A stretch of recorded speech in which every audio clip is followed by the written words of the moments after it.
ফিলিস্তিনিদের প্রতি সংহতি ও ইসরায়েলের নারকীয়তার প্রতিবাদে ইসরায়েলকে নানা দিক থেকে ঘায়েলে ব্যস্ত ইয়েমেনের সশস্ত্র বিদ্রোহী গোষ্ঠী হুথি। এটা আমরা জানি। হুথি এটাও বারবার আহ্বান জানাচ্ছে বিশ্ব সম্প্রদায়ের প্রতি যেন সীমান্ত খুলে দেওয়া হয়, যাতে করে গাজায় ফিলিস্তিনিদের সহায়তায় অংশ নিতে পারে ইয়েমেন। সে আহ্বান আবারও জানিয়েছে হুথি। সীমান্ত খুলে গাজায় যাবার করিডোর দিতে বিশ্ব সম্প্রদায়ের প্রতি আহ্বান জানিয়েছেন হুথি নেতা সৈয়দ আব্দুল মালিক আল হুথি। নিয়মিত সাপ্তাহিক ব্রিফিংয়ে আল হুথি জানান, 2023 সালে অক্টোবরে গাজায় ইসরায়েলি আগ্রাসনের প্রতিবাদে এ পর্যন্ত 1679টি অভিযান চালিয়েছে হুথি।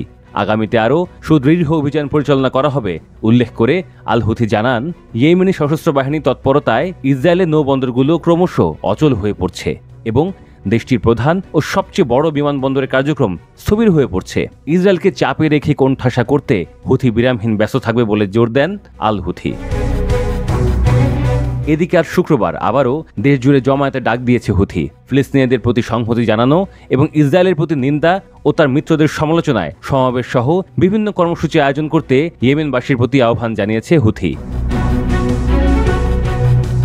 গত সোমবার দ্বিতীয়বারের মতো ইয়েমেনের হুথি নিয়ন্ত্রিত হোদেইদা বন্দরে বিমান হামলা চালায় ইসরায়েল। ইসরায়েলের প্রতিরক্ষামন্ত্রী ইসরায়েল কাজ হুঁশিয়ারি দেন, ইয়েমেনের পরিণতিও হবে ইরানের মতো, এর জবাব হোক বা প্রতিশোধ।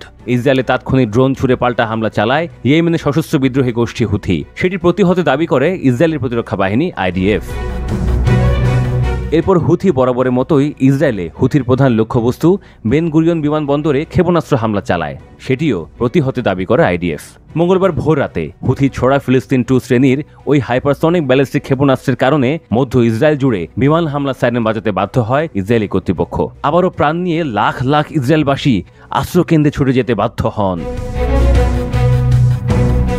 সোমবারের ইসরায়েলি হামলায় ইয়েমেনের হোদেইদা বন্দরের একটি ডক বিধ্বস্ত হওয়ার তথ্য দেন হুথির এক নিরাপত্তা কর্মকর্তা।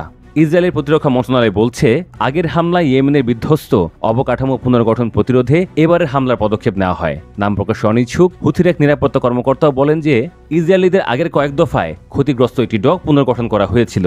এবারে বোমাবর্ষণে সেটা আবারও ধ্বংস হয়ে গেছে। ইসরায়েলি সেনাবাহিনীর বিবৃতিতে দাবি করা হয়, হামলায় প্রকৌশল বাহন, জ্বালানি কন্টেইনার, ইসরায়েলের বিরুদ্ধে সামরিক কর্মকাণ্ডে ব্যবহৃত নৌযান এবং অন্যান্য সন্ত্রাসী অবকাঠামো ধ্বংস করা হয়। ইরান থেকে অস্ত্র পরিবহনের কেন্দ্র হিসেবে বন্দরটি ব্যবহৃত হচ্ছিল বলে দাবি করে বিবৃতিতে বলা হয়, এগুলো হুথি ইসরায়েলের বিরুদ্ধে ব্যবহার করছিল।